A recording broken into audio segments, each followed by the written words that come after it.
Ladies and gentlemen, Good evening. Are you ready? Okay, here we go. You're listening to the Deal Room Podcast. Join us as we bring you the inside scoop on business sales and acquisitions. Get across trends in the area and hear the industry's best recount their real-life tips, traps, and experiences. Now, here's your host, Joanna Oakey. Hi, it's Joanna Oakey here, and welcome back to the Deal Room Podcast, a podcast proudly brought to you by our commercial legal practice, Aspect Legal. Now, in this episode, which is actually part 2 of a 2-part series, I continue my conversation with Matthew Newton from Bonza Business and Franchise Sales, where we dive deeper into the processes and philosophies behind the standout success in small business transactions that Bonza is having right now, particularly with Bonza's collaborative framework called Road to Settlement, which I absolutely love. Matthew leads a national team at Bonza that's innovated the sale process for SMEs, breaking down some of the traditional inefficiencies and bringing together brokers, sellers, buyers and advisors to walk the same path side by side all the way to settlement.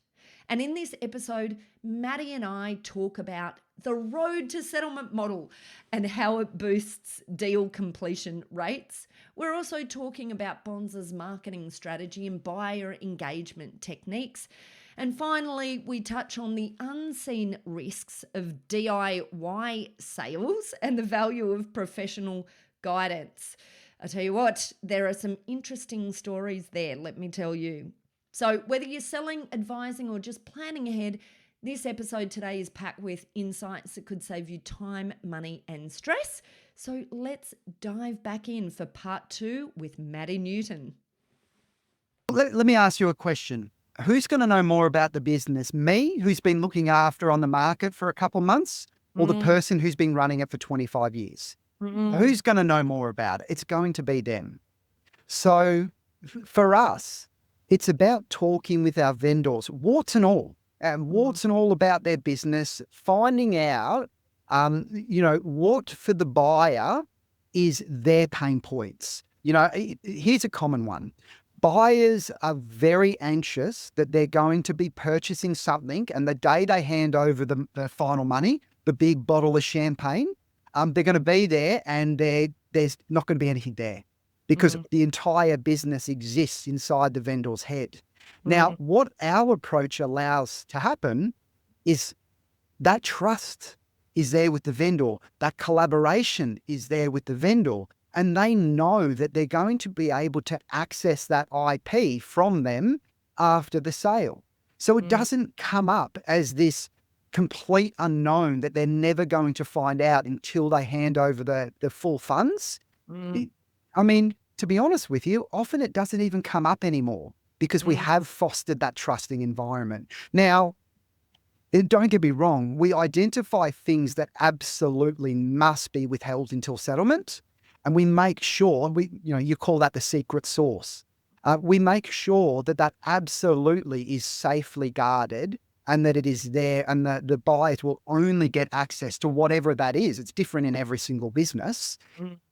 That's also used to make sure that we keep driving through the sale as well, and to make sure we do get to a settlement. But we have good conversations with the vendors that if it doesn't fit within that, highly confidential area, there are some things that you're better off handing over and giving to the buyer, because building that trust is a bigger win than having one or two things that really can't do any damage to you being known by someone else. It's interesting because we started off talking about, the importance in understanding the difference between the larger transaction environment and perhaps the small business transaction environment. And the issue being when there was, using mechanisms in the larger business environment in, the smaller transaction environment. This is actually one of the interesting areas where it's actually the inverse. So I'll tell you why.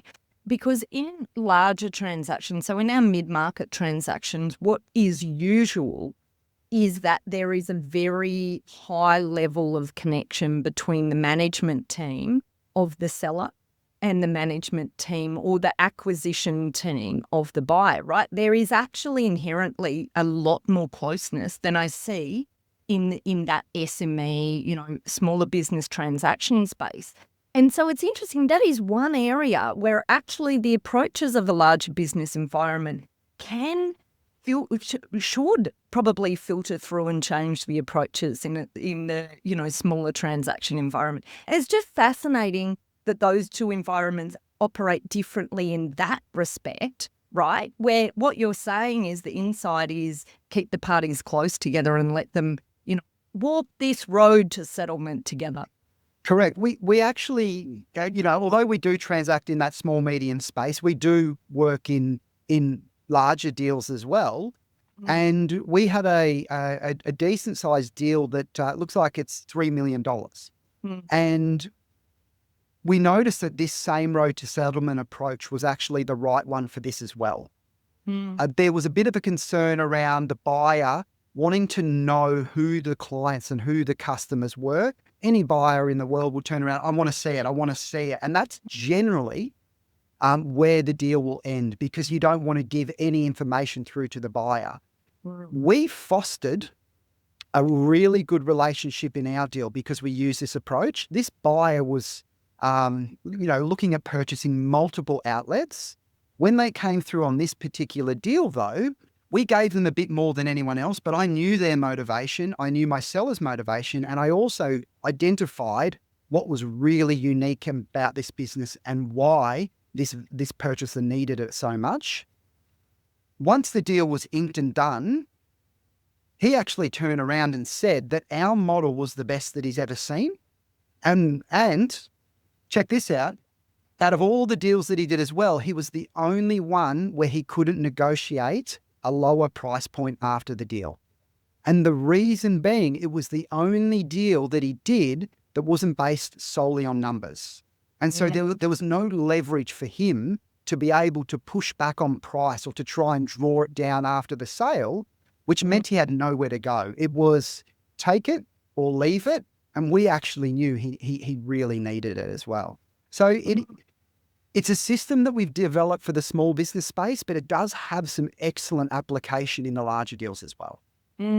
Love it. Oh, Maddie, always so much fun when we're talking about these things. One of the things you sort of mentioned in once again, sort of the differences or the concerns of sellers in this space is cost and making costs are appropriate to the transaction. And I think you make a really good point, making sure it's not a one or done sort of situation where if the first buyer doesn't work out, they're blowing themselves out of the market now.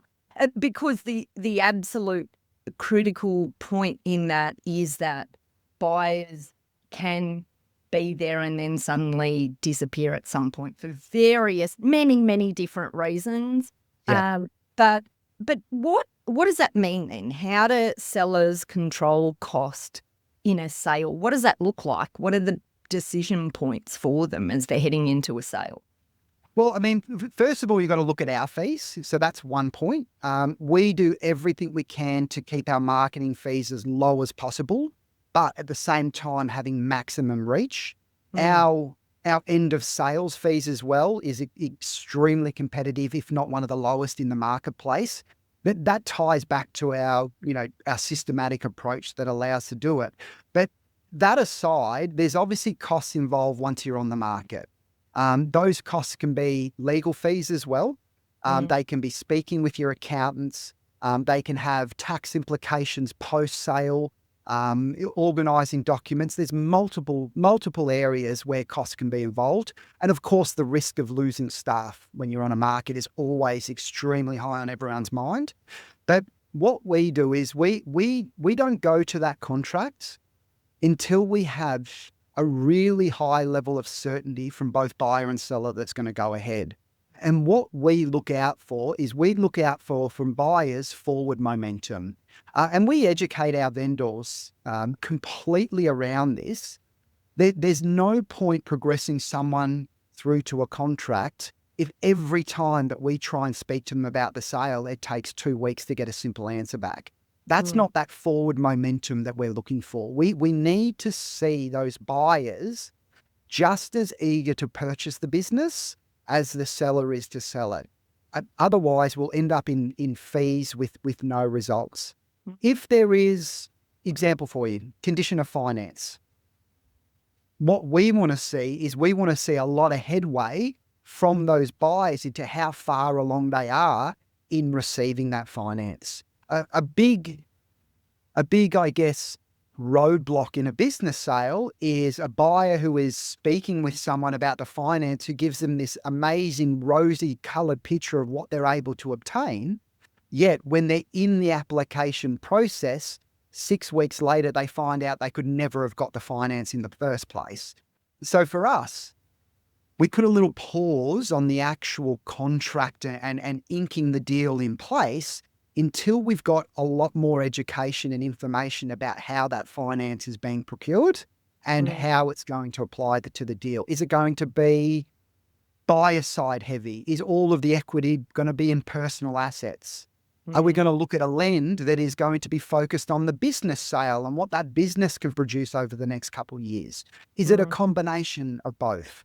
Is the buyer only talking to a mortgage broker that doesn't actually know how to structure a business sale? Those sorts of, they seem like small little points, but if you don't ask those small little points, you won't find out until there's a legal bill, an accountant bill in place. I mean, we prefer to find that out before we go down that road. Oh, absolutely. We all do, Maddie. You're absolutely right on that 100%.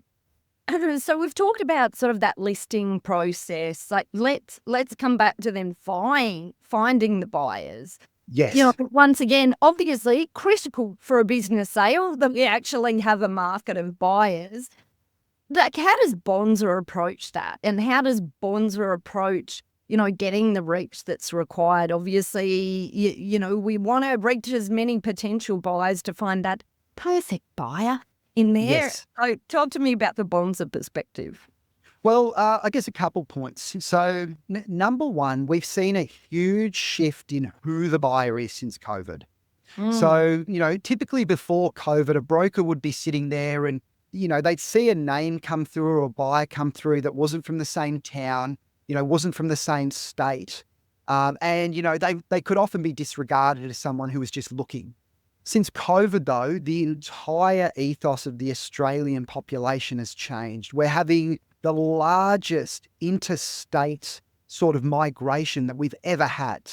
So we're now actually looking for buyers where before you would consider them to be a poor buyer pool because it truly is who we're selling to. So that's number one.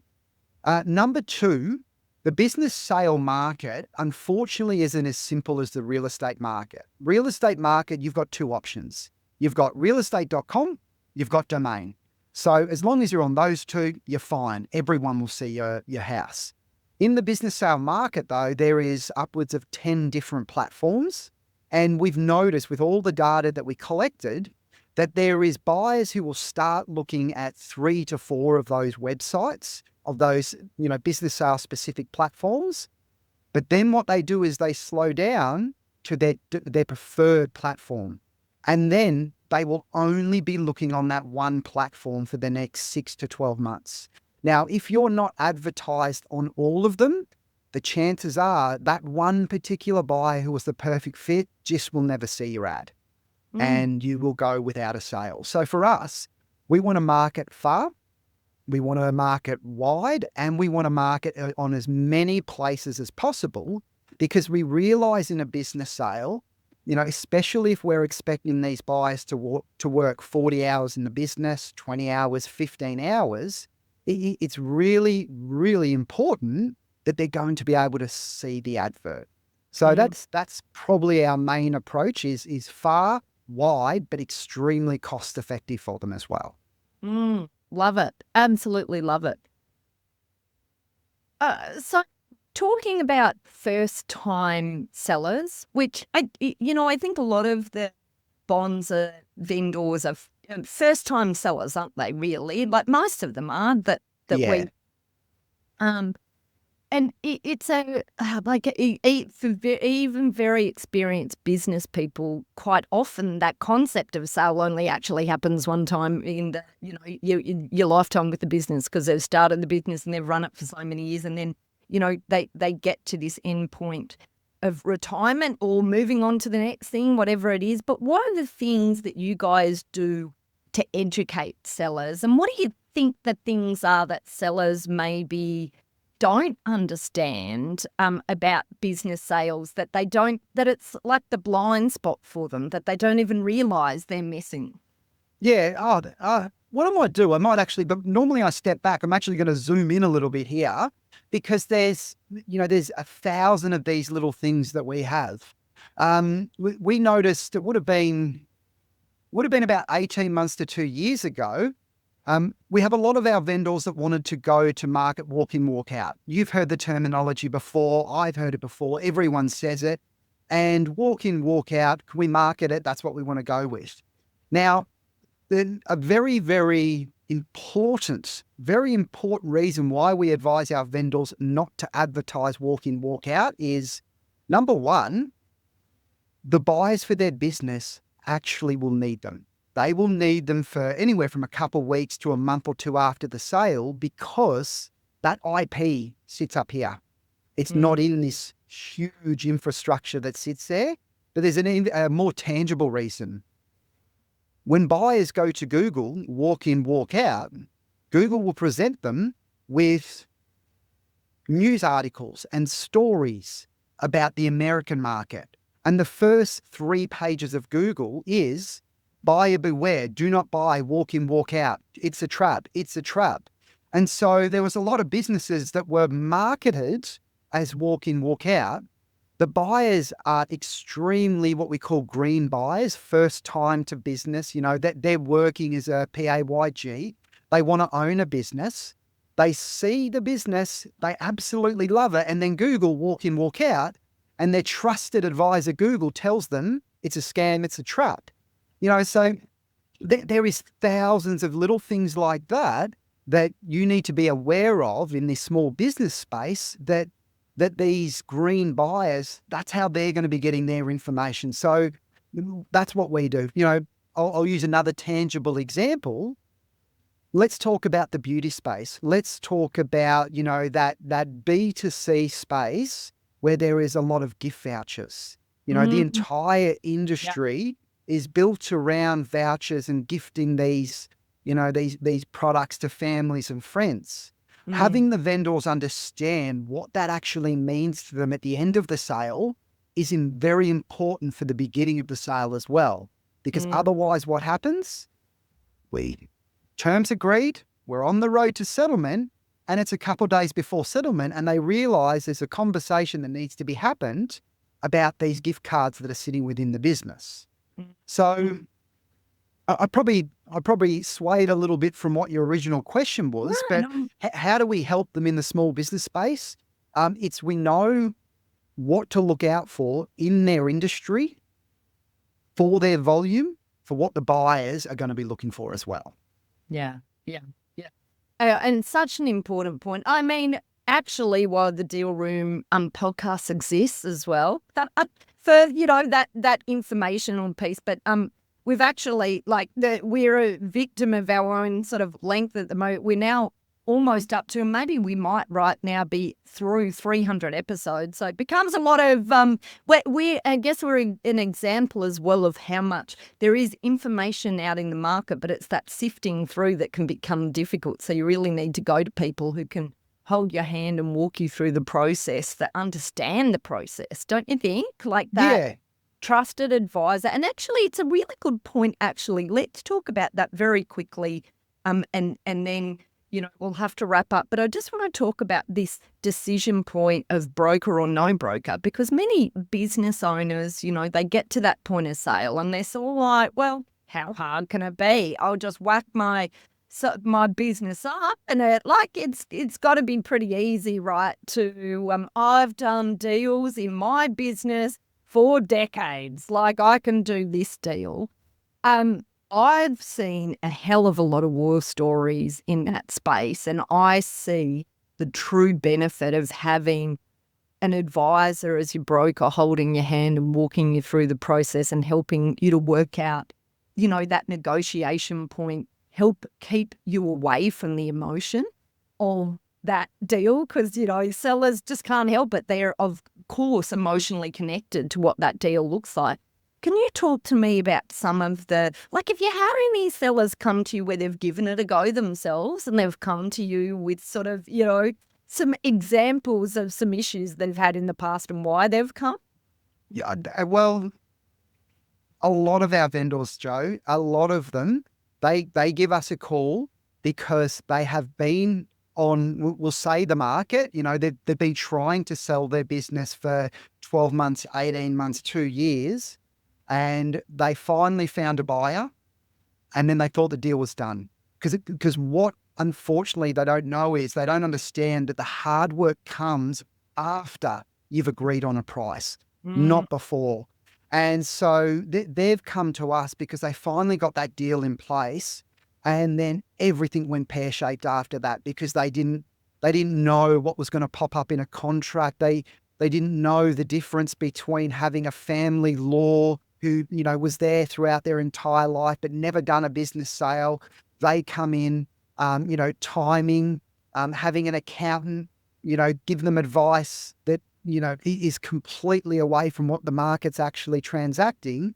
And they come to us and say, what can you do? How can you help? And the reality is a lot of our vendors have gone through that experience because there's not a lot out there, that really educates them on the gap, which is between, that everyone's happy and wants to move ahead with the deal, and then now the business is sold. And that's where we exist. We exist to be able to drive them through that. And there's certain things that if you weren't looking, you wouldn't know that they were a problem.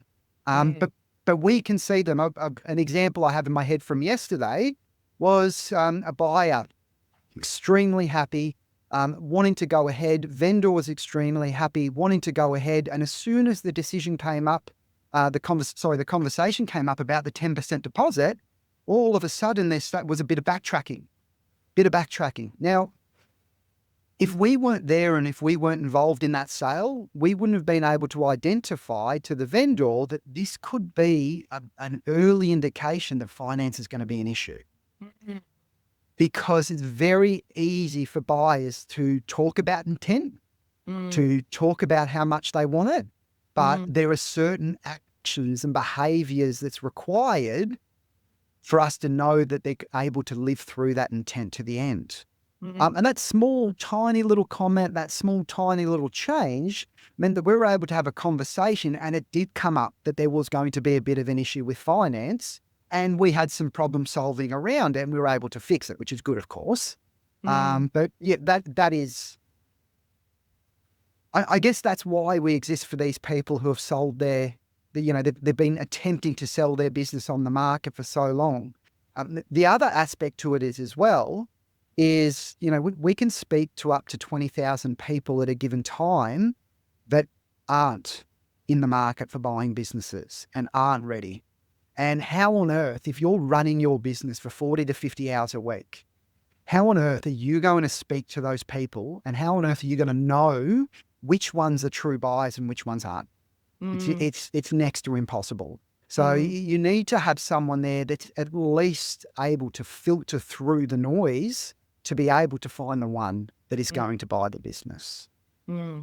Totally agree with you. Couldn't agree with you more, Maddie. On everything we've talked about today, as I started off the discussion, we're so aligned. And look, we just love working with you guys. I just think it's a real joy to work with you guys at Bonza, not just because we're aligned in values, but also we're aligned in process. Like we both, I think we just appreciate the importance of systems and processes in making things work. Do you know what else I love about you guys as well is it's not about, and I've experienced with this on so many deals as well, it's not about this is how it has been done in the past, so it has to be done this way.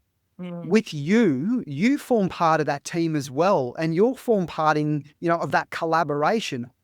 If we remember, what is everyone here for? They're here to sell their business. We can't lose sight of that. And if something comes up in the contract, it's not about you can't do it. It's not going to happen because, point 1.326 says it this way. We actually have a conversation about it. We actually have a conversation with the vendor and go, this is the risk. What do you want to do about it? Do you want to see if there's ways that we can minimize that risk? Is it a breaking point? And I love the fact that we can talk about it with remembering that we're all here to try and get a business sold. And it's as silly as it sounds, that's missing in a lot of deals. It really is. Well, no, I think you're absolutely right. And actually, some of, the most fun conversations we've had, and we've had a lot of fun conversations, Maddie, but are on those deals, when we've spoken to each other, it's like there's a problem and we're like, right, that's it. What's the ways we can solve this problem together? And that's what it's about, like these deal teams, like really, truly working together to, okay, like let's brainstorm it together and see. And like some great ideas have come out of that brainstorming together, but you don't get that with advisors working in silos, right? Like that's I remember, this is going back a couple of years now. I remember that deal, which it wasn't going ahead, not happening. No one, everyone's pens down until you and I, we put our heads together and we came up with this new tiered releasement structure in the trust that was going to be dripped out to the buyer. Right. Yes. And it was something that we'd never seen it. We researched, it had never been done, and we just had a look at it and we're like, hold on.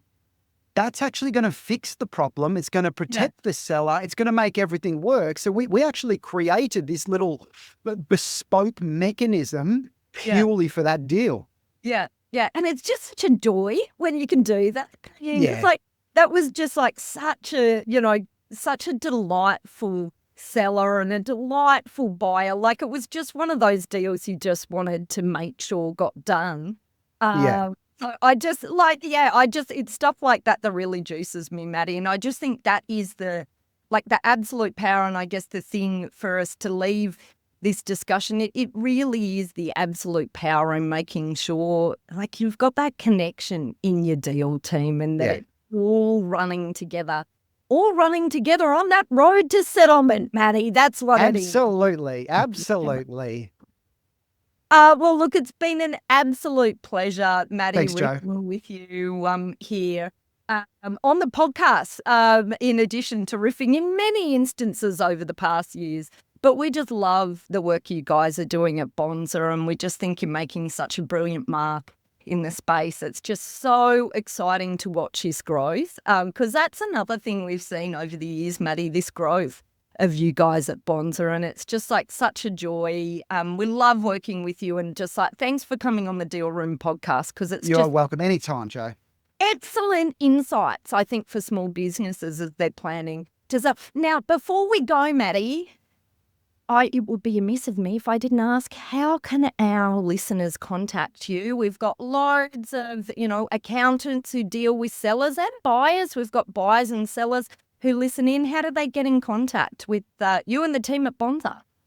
Probably the easiest way would be to go to our website at bonzabfs.com.au. You can ask to speak with me, Maddie. If you want to look at listing your business, have a chat with our listings team. You can have a chat at our broker team as well. You can email me. Really, anyone in this space, we'd love to hear from you and love to help you through your business sale journey. Love it. Maddie, you're an absolute legend. Hey, thanks, Jo. You have yourself a fabulous day, and thank you for joining me on the Deal Room podcast. You have a good one. See you, mate. Bye. Well, that's it for this episode of the Deal Room podcast. We hope you're now primed for your next deal with these pointers and have enjoyed these fascinating insights. Now, if you'd like more information about this topic, then head over to our website at thedealroompodcast.com, where you'll be able to download a transcript of this episode, as well as access any contact details and any other additional information we referred to in today's podcast. Now, if you'd like to get in contact with our guests today and the services they offer, you can go ahead and check out our show notes for a link right through to them and their details. You can also book in directly with our legal eagles at Aspect Legal if you'd like to soundboard your next steps, discuss a legal question, or find out more how we can assist, whether that's with buying or selling a business, or perhaps somewhere in between. Now, don't forget to subscribe to the Deal Room podcast on your favourite podcast player to get notifications whenever a new episode is out. We'd also love to hear your feedback, so please leave us a review and rating if you're already one of our subscribers, or even if you're listening to this podcast for the very first time. Every review helps our team produce valuable content for you. Well, thanks again for listening in. You've been listening to Joanna Oakey and the Deal Room podcast, a podcast proudly brought to you by our commercial legal practice, Aspect Legal. See you next time. Ladies and gentlemen. That will conclude this evening's entertainment. Thanks for listening to the Deal Room podcast. To find out more about this episode and other episodes in the series, check out the show notes or head over to our website at thedealroompodcast.com.au.